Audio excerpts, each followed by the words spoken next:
I'm sure my mom was trying to protect me.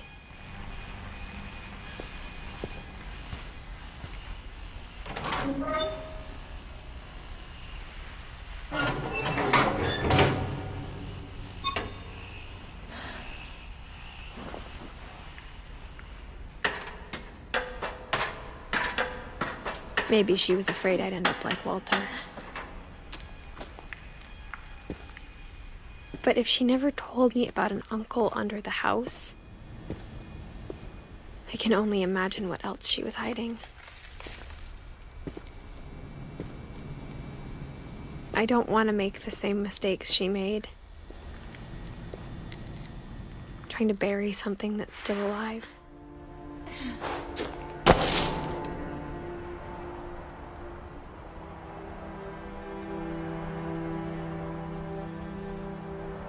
Now that there's only one of us left, or maybe two, I thought it was time I heard the stories for myself and found out what happened to everyone else. But now I'm worried the stories themselves might be the problem. Maybe we believed so much in a family curse, we made it real.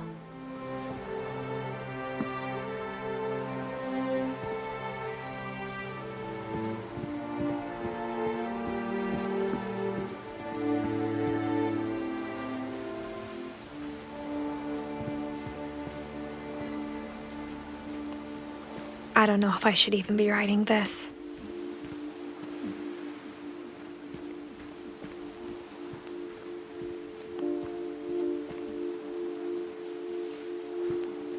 Maybe it'd be better if all this just died with me.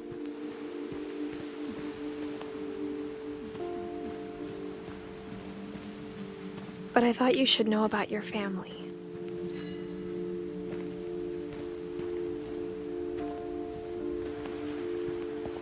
And the history you're a part of.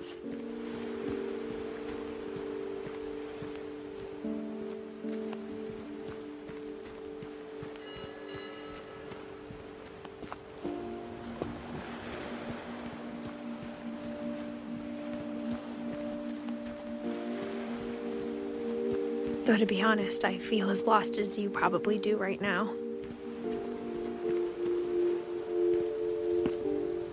I think the people in these stories believed them, for what that's worth.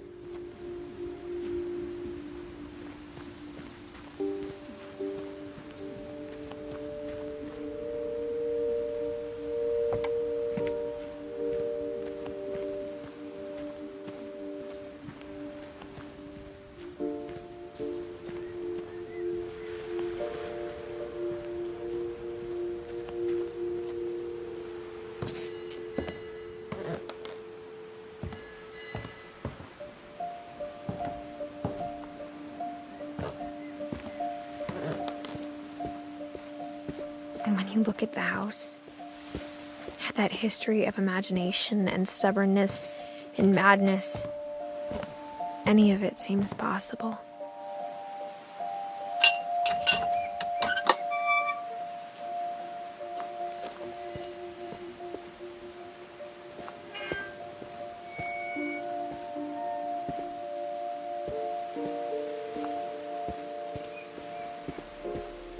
I think we've been surrounded by death for so long, we've just gotten used to it.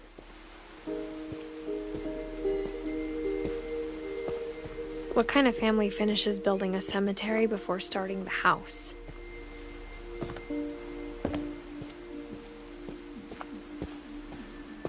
It's embarrassing for me to admit this, but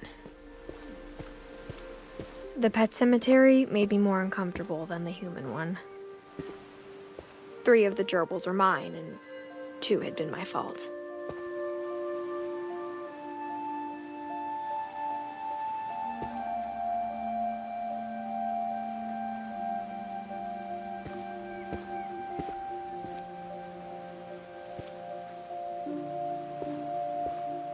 Sven built the house, but it was Edie who designed the cemetery.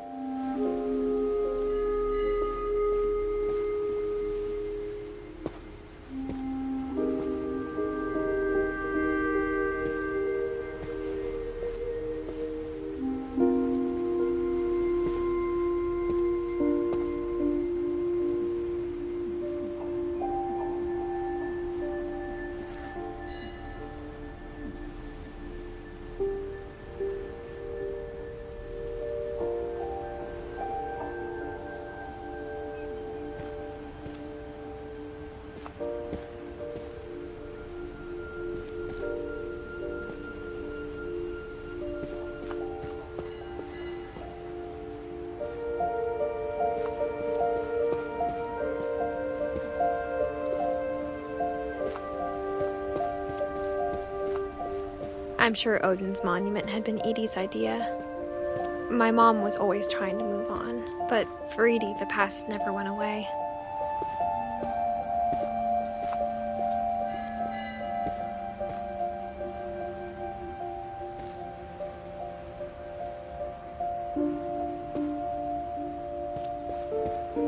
She could see it poking out of the water at low tide.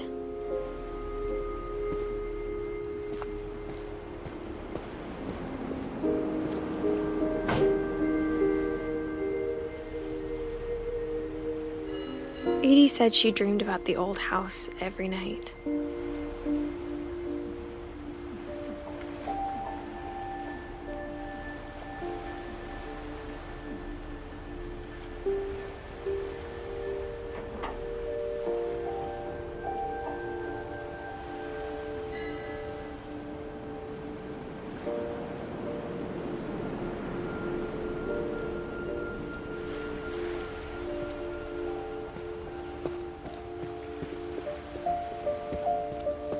Edie's side was always easier for me to understand. But the older I get, the more I can see where my mom was coming from. Her dad had been pretty strict, but it wasn't enough to save her brothers. She was just trying to do better.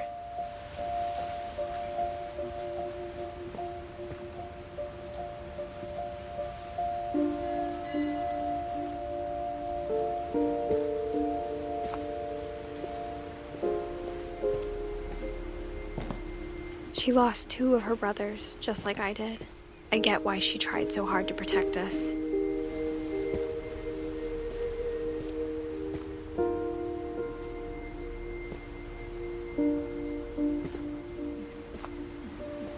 We never found Milton's body, so my mom insisted we were putting up a monument, not a tombstone.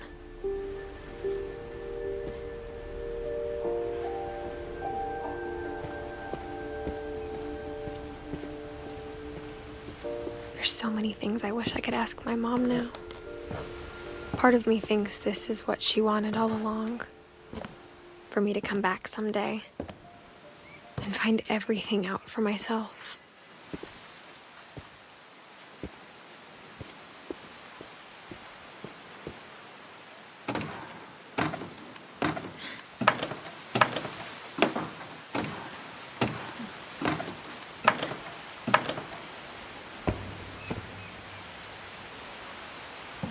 But looking back on it now,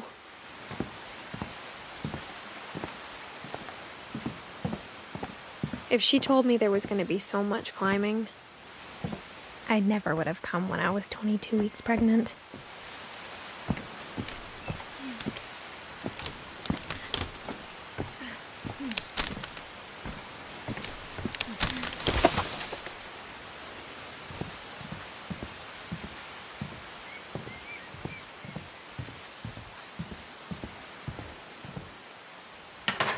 I never met Grandpa Sam, but I think he and my mom had a lot in common.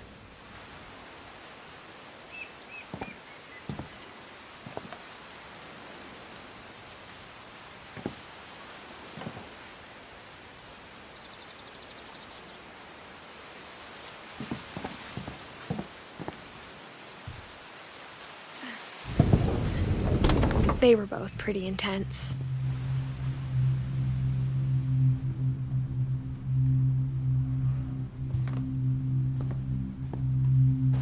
Instead of hiding from death, Sam seemed to go out of his way to meet it.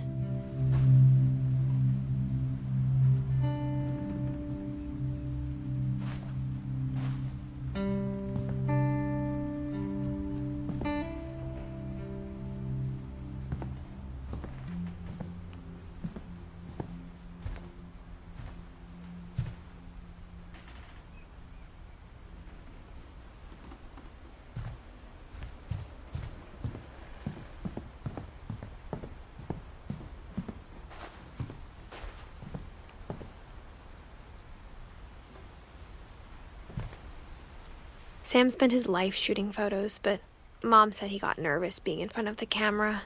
I guess we're all afraid of something.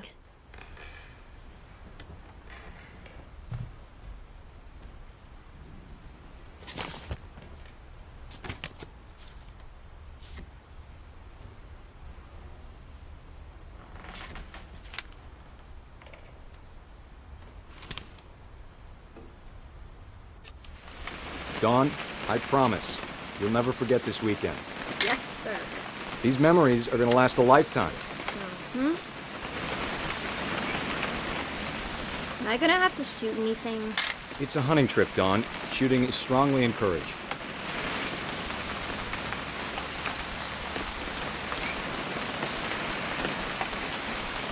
What? Perfect. It's gonna rain the whole weekend, isn't it? I will never forget this weekend, Dad. That's the spirit. Okay, got it.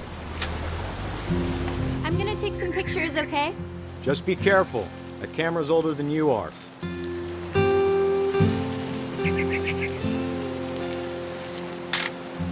Aw. You're right, Dad. It's starting to clear up. Still freezing, though.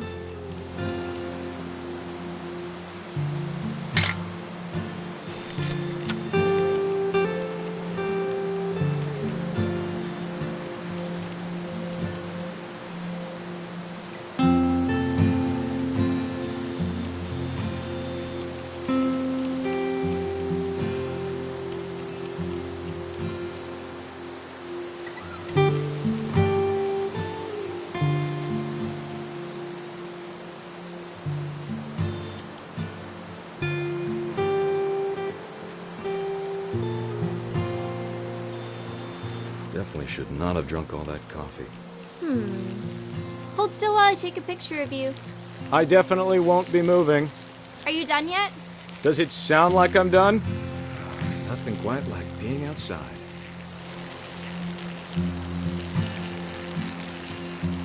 Hey! That's a keeper. Oop. A little more gas in the tank, I guess. I'm just saying, I'm not always gonna be here, Don.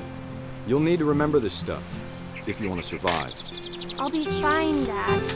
You know who else thought he was gonna be fine? Some guy who died. Don, I'm being serious. I know, Dad. You're always serious. Doesn't being out here make you want to chill out? Well, to tell you the truth, I haven't been out here in 20 years. Don, don't you think you could find something more interesting to photograph? Last time I was with my brother Calvin. Man, that was a great trip. Your grandpa Sven taught us how to fish, how to build a fire. We found an old logging trail. There were deer everywhere. I bet if I could remember where that trail was, we'd spot a buck for you in no time. Dad! Good eyes, Don. Before you take the shot, let me get a picture of you.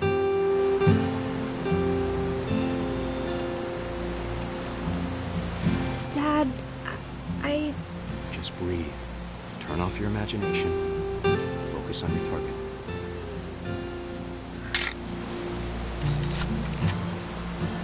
Let me get behind you. Do I have to do this? Don, you don't have to do anything. Great shot, Don!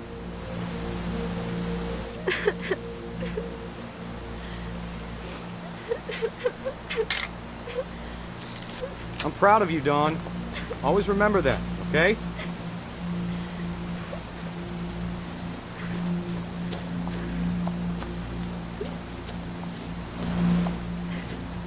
Sorry, Don. Just gotta reset the timer.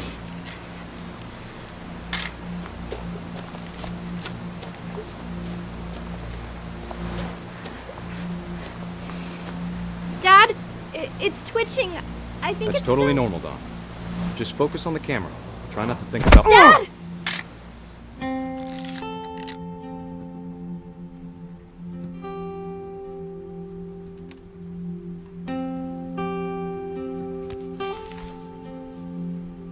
Of all these stories, that's the one I wish most that my mom had told me.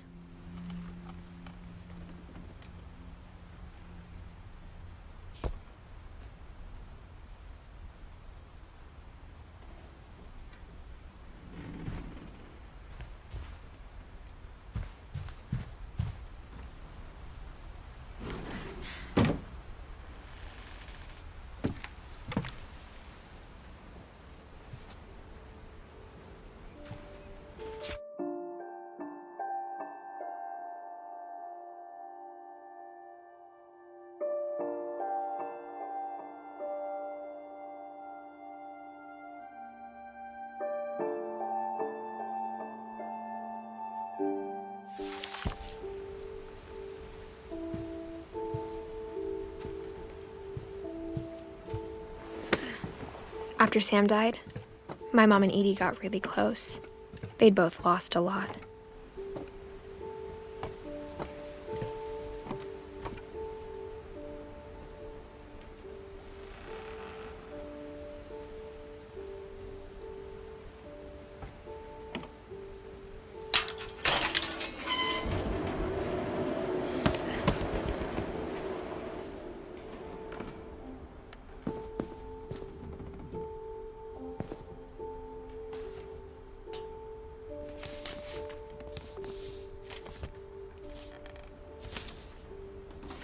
Dear Kay, do you remember the way Gregory used to laugh when he thought he was alone?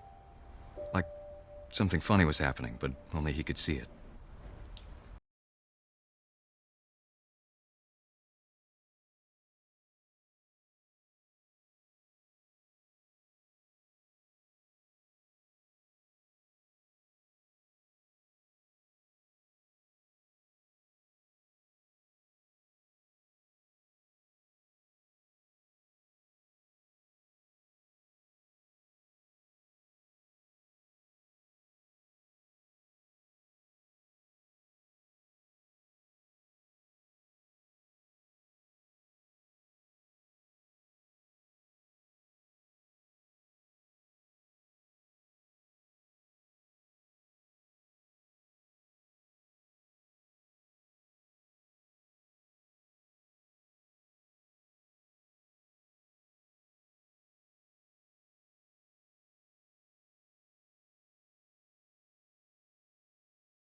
Maybe if I hadn't called that night. Damn it. I wish he could have told us.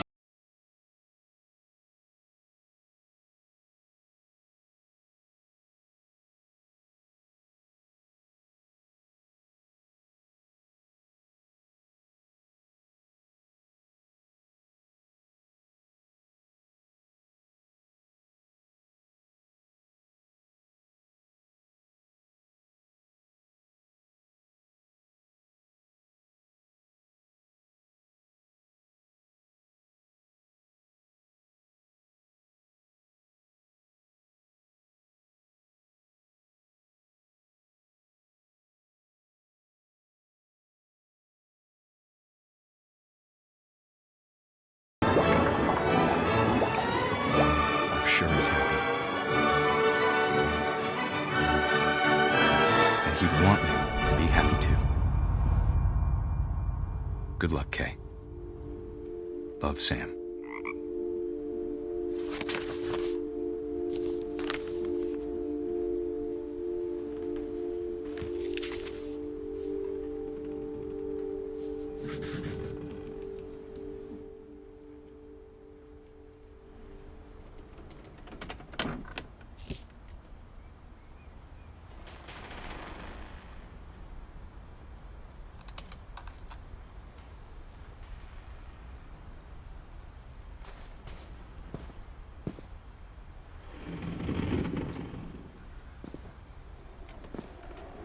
can't imagine my mom ever writing poetry, and yet...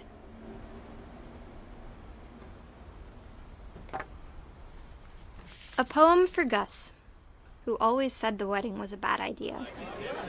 Our father never hit us kids, at least not very hard, before the day my brother said with teenage disregard that he'd be dead before he'd see a wedding in our yard.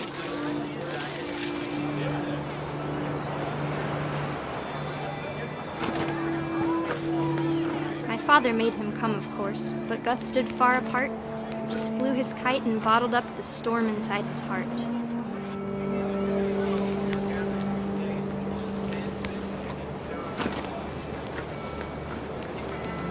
I tried to talk him out of it, but though he'd never met her, "We don't need a stepmom," were the words that I now pronounce you husband and wife.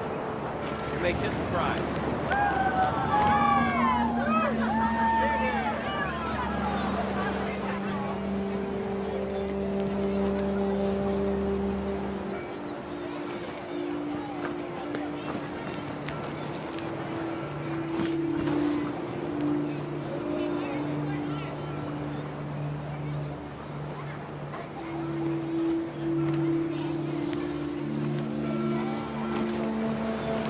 When the time for photos came, Dad ordered him to come here. But Gus declined and as a sign held up his middle finger.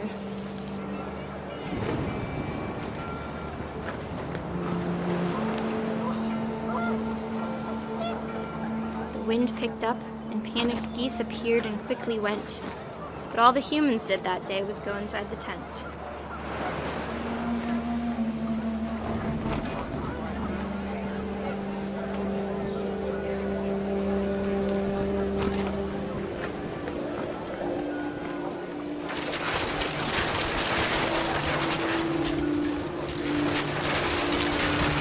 The rain came down in buckets then, but no one seemed afraid that nature might destroy the tent our dad had crudely made.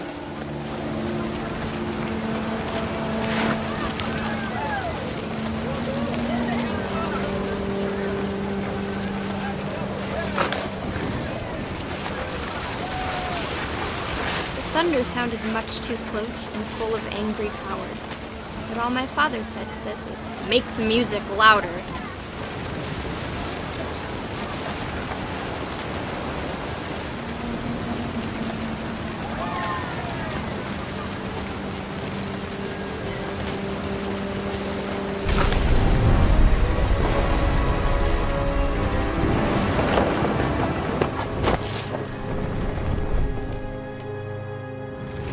I wish that I could truly say I thought about you on that day.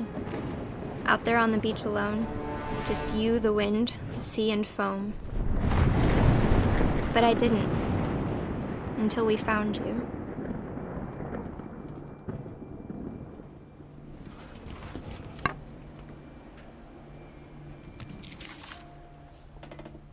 She never talked about him, but Mom told me once if I was a boy, they were going to name me Gus.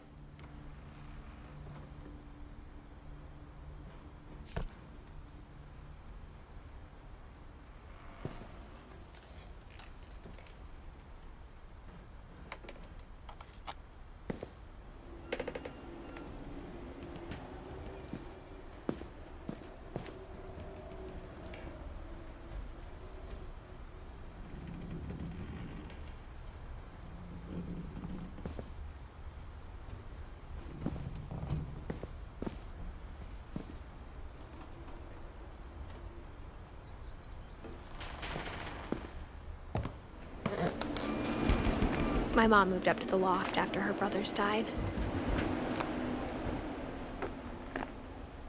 At the time, it was as far away as she could get.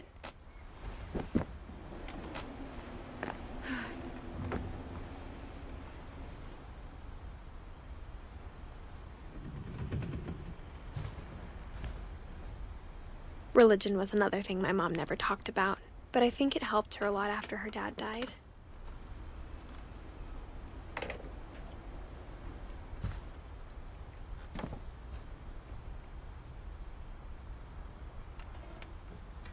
She spent a summer building houses in Calcutta, where she met my dad, Sanjay.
mom moved to India a week after graduation and got a job teaching English.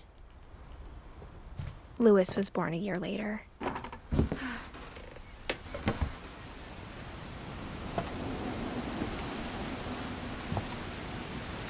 When my dad died, I don't think Mom knew where else to go. I'm sure Edie was happy to have her back. And to see kids in the house again.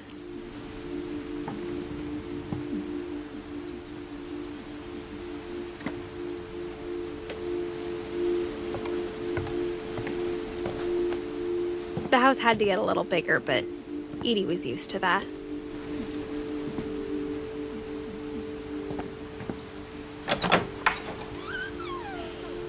And for a while, things were good. Almost normal.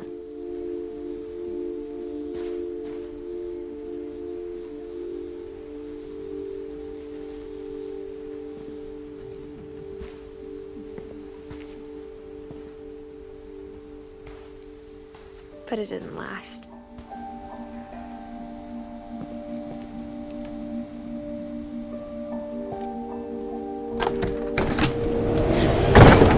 The beginning of the end was Milton's 10th birthday, when Edie gave him a castle.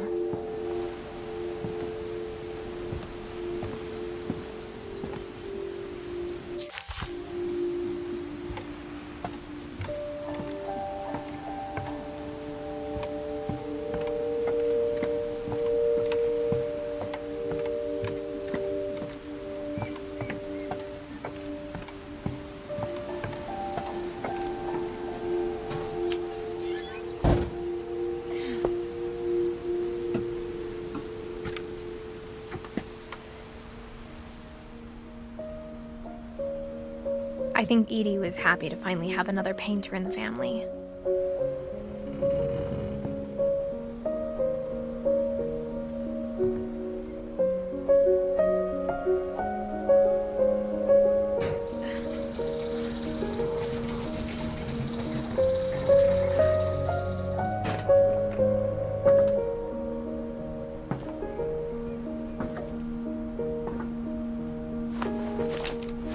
Milton Finch in The Magic Paintbrush.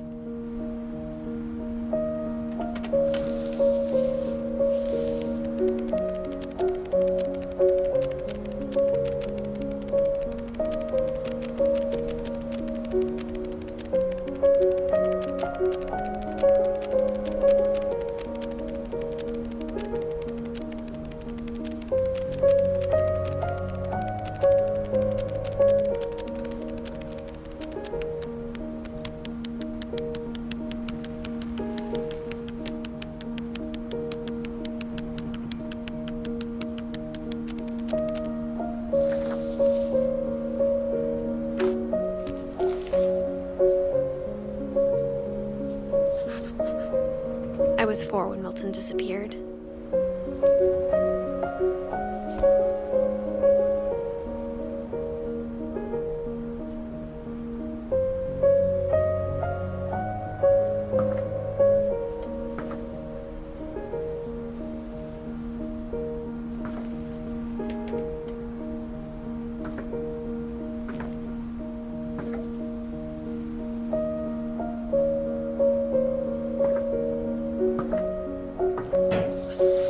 Mom spent months searching for my brother. Then she sealed the doors.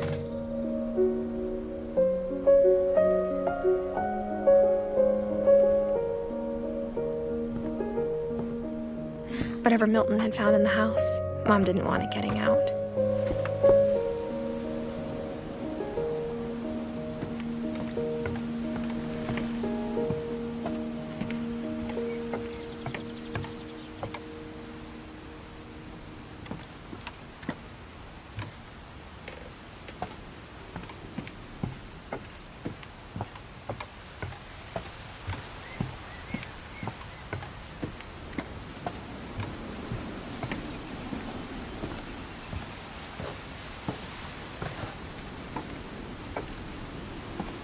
Mom definitely blamed Edie, but I think Louis blamed himself.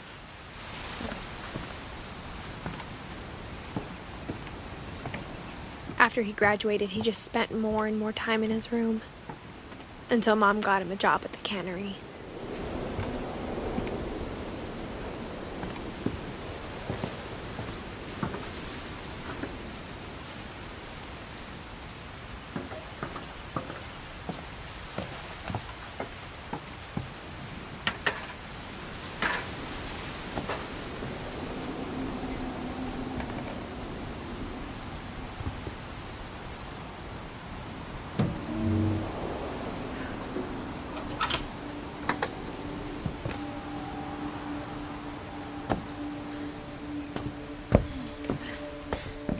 Lewis's room smelled very, very familiar. That part of him lived on.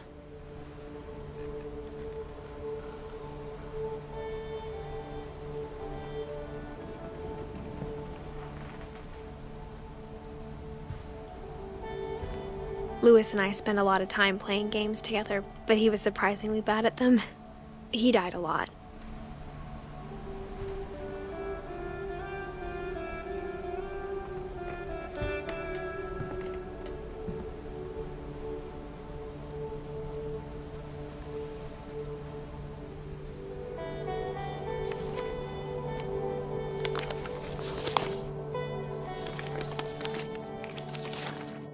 Dear Mrs. Finch, as Lewis's psychiatrist, I can understand your desire for an explanation.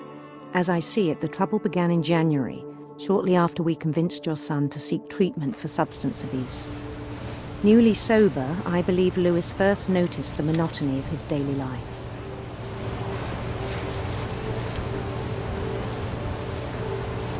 He kept working at the cannery, but he withdrew part of himself.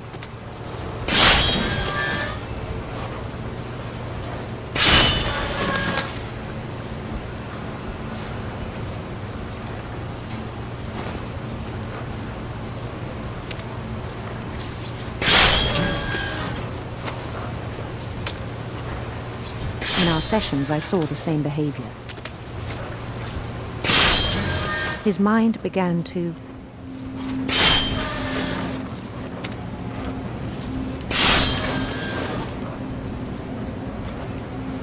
wander.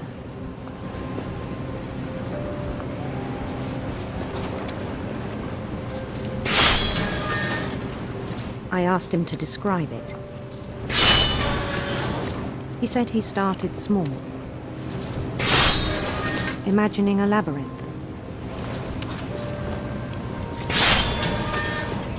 He'd feel his way about.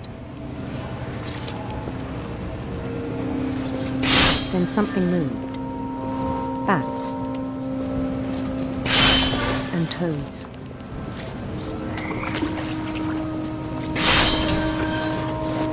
And things that have not names. He knew it was all in his head. But he took it very seriously. I had hoped he'd find himself.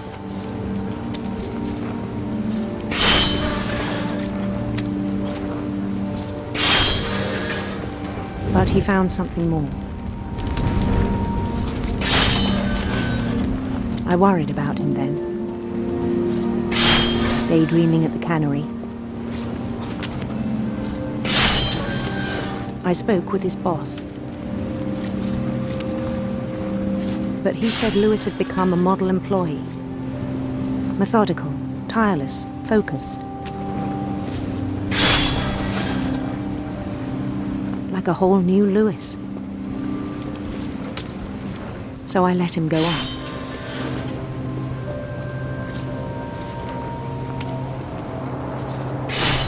I even encouraged him. It seemed very promising at first. He told me he'd made a new friend.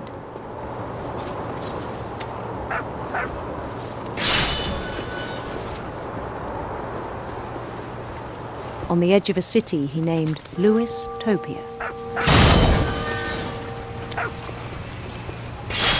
He built the city up slowly, brick by brick.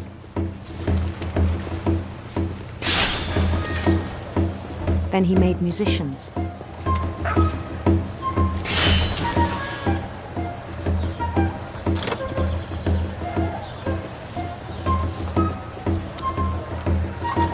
found songs for them to play. He talked about starting a band.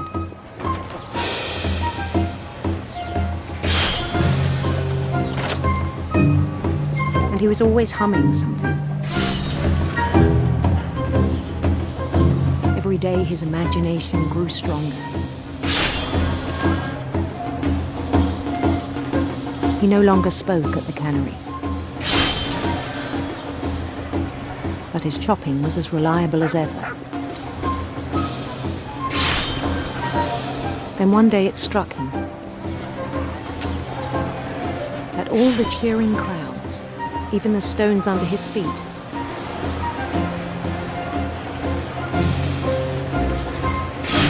were all in his imagination, so he could do whatever he wished.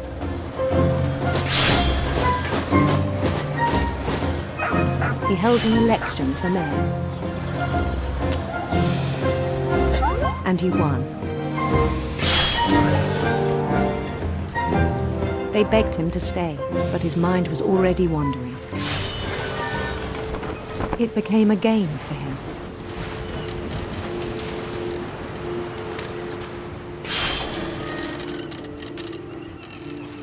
He'd conquer a city, then immediately push on. New Louisville.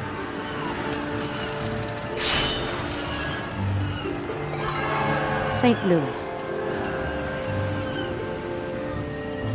He started drifting away from our reality.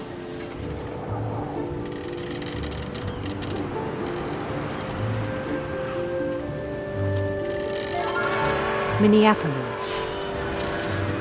Until one day he forgot to go home from the cannery. Even as his mother pleaded with him, part of Louis kept sailing on.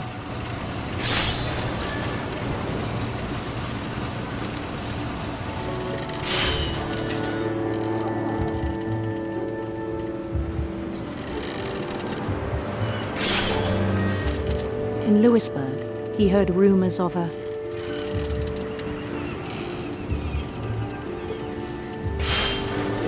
handsome queen.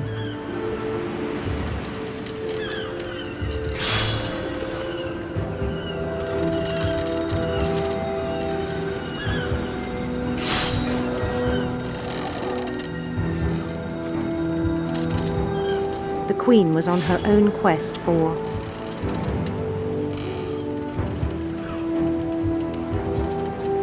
sinister serpents.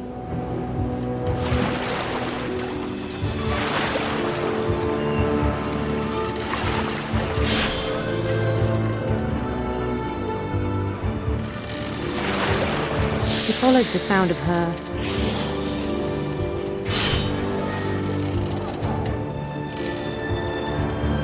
silver harp.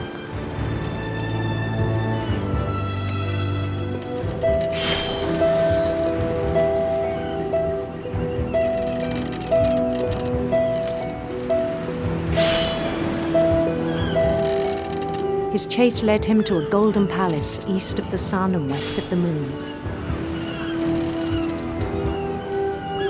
Even then, his logic remained sound. He knew the world was all in his imagination.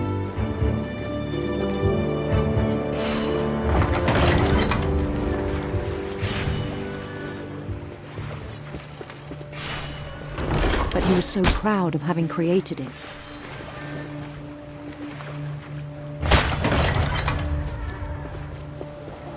In his own eyes, he'd become something greater than a king.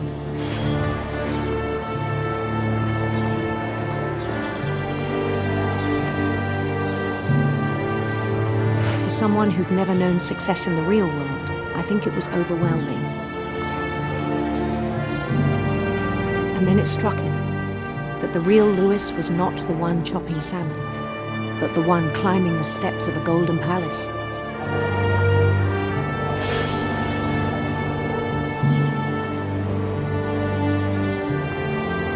My imagination is as real as my body, he told me. It was hard to argue with him.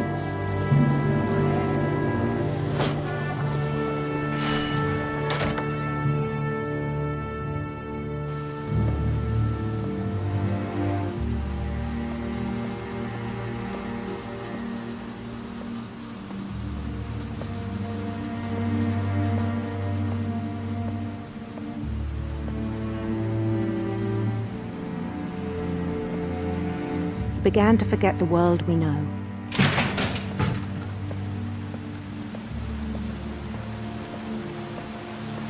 I think it pained him to remember Lewis, the cannery worker.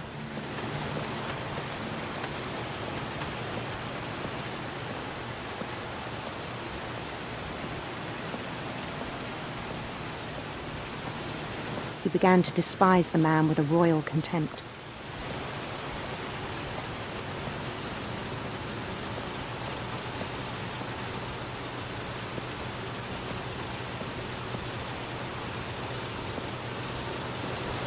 I still thought I could save him.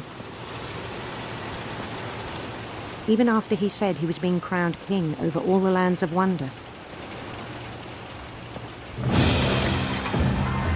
The palace would be packed with his companions.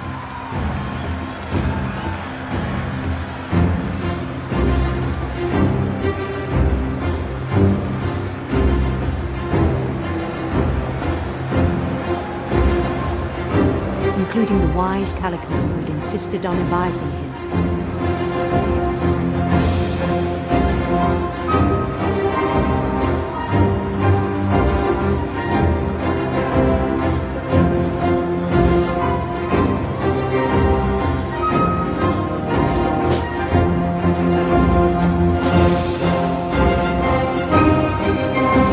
His queen waited, holding his crown.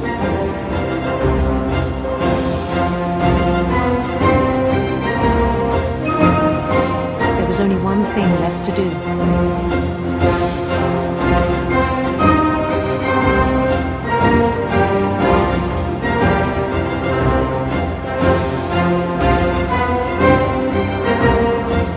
Bend down his head.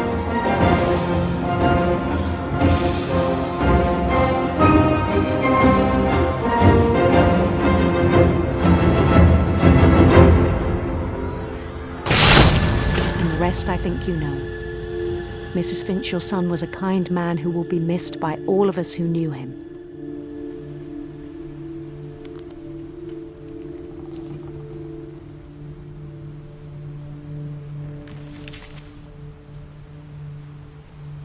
My brother was really cool.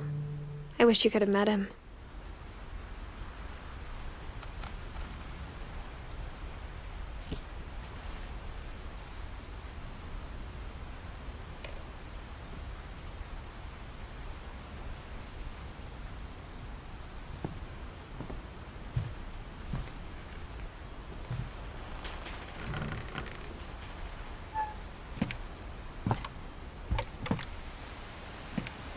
On the way back from Lewis's funeral, my mom told me to start packing. She waited until the day before we left to tell Edie.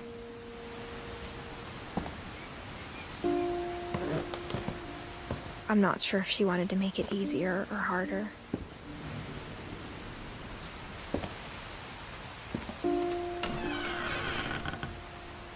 I wish we'd stayed.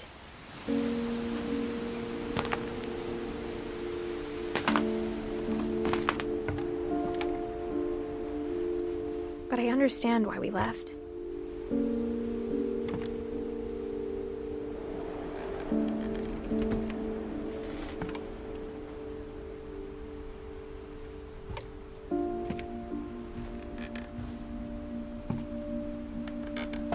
My mom ended up leaving everything behind.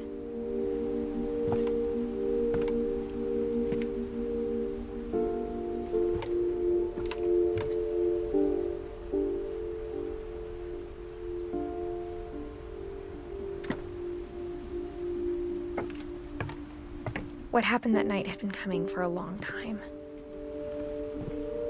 Maybe it should have come sooner.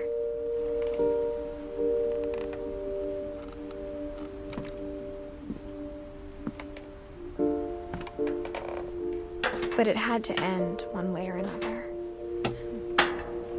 All that's left now is to tell you about that last night.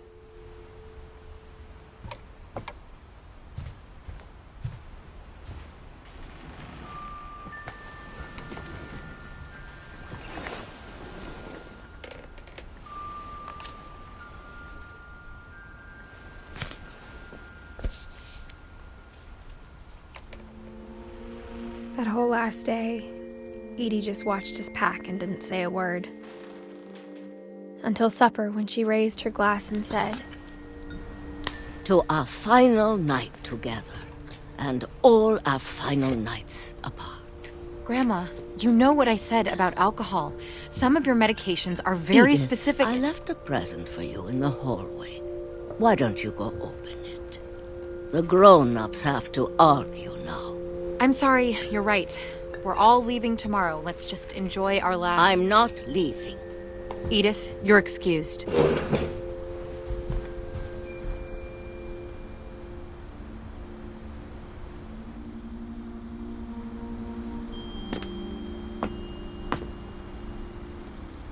the power had been shut off that morning, but Edie always had plenty of candles.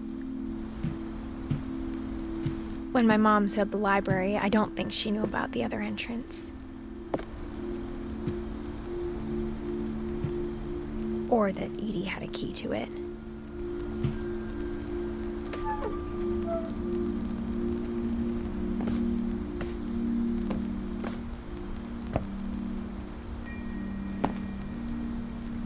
That thing you're afraid of isn't going to end when you leave the house. Edith has a right to know these stories. My children are dead because of your stories. I think it's best if Edith and I leave tonight.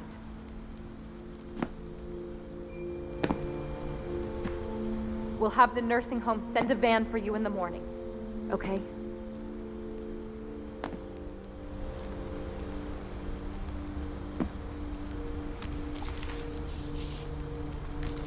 Dear Edith, there's so many stories I wish I could tell you, but there's only time for one.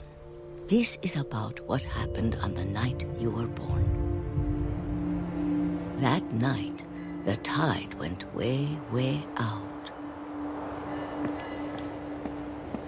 It was the first and last time I ever saw the old house aground.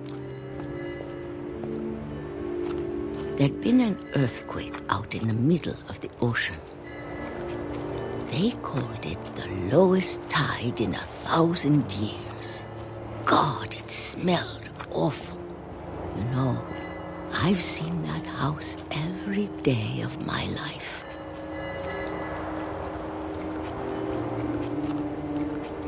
But I never thought I'd go back to it. When the fog rolled in, I lost my way.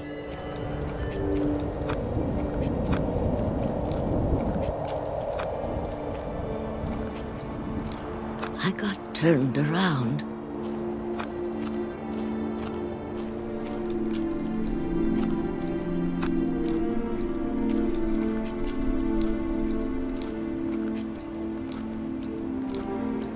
I started seeing things.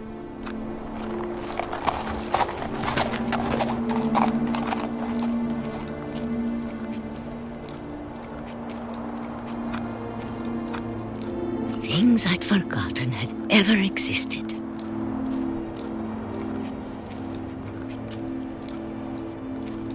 But when I saw them, they felt like old friends.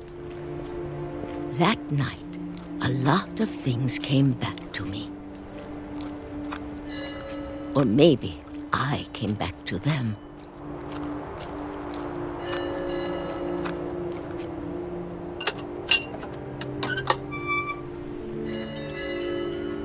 Things I can't explain, but that I need you to try and... Edith, what are you doing in here?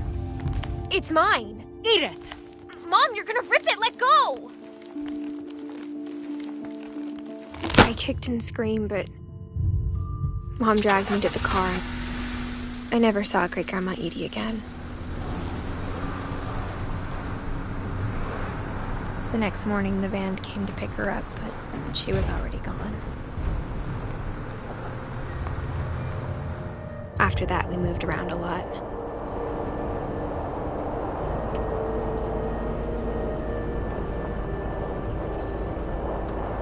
We both tried to make the best of it.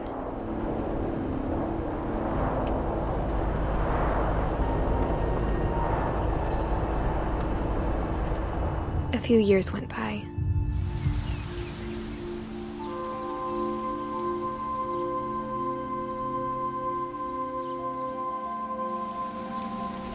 My mom didn't like to talk about it.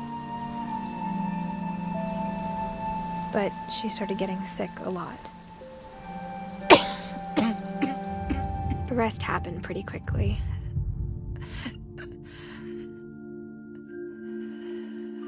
She got better for a while, and then she didn't. And then I was alone.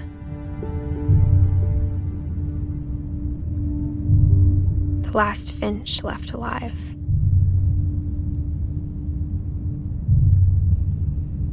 Until I found out about you. I'm still not sure what to tell you about all this. If we lived forever, maybe we'd have time to understand things. But as it is, I think the best we can do is try to open our eyes. And appreciate how strange and brief all of this is.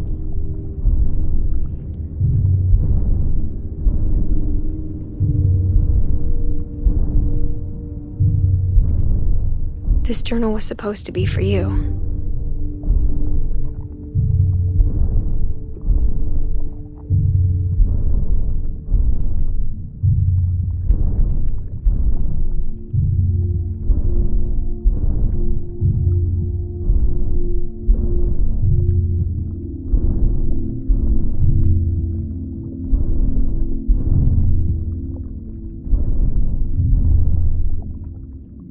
But now I hope you'll never see it. I just want to meet you and tell you all these stories myself.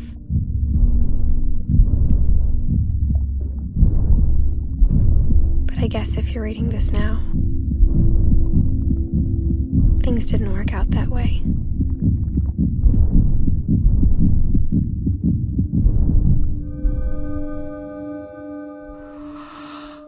This is where your story begins. I'm sorry I won't be there to see it.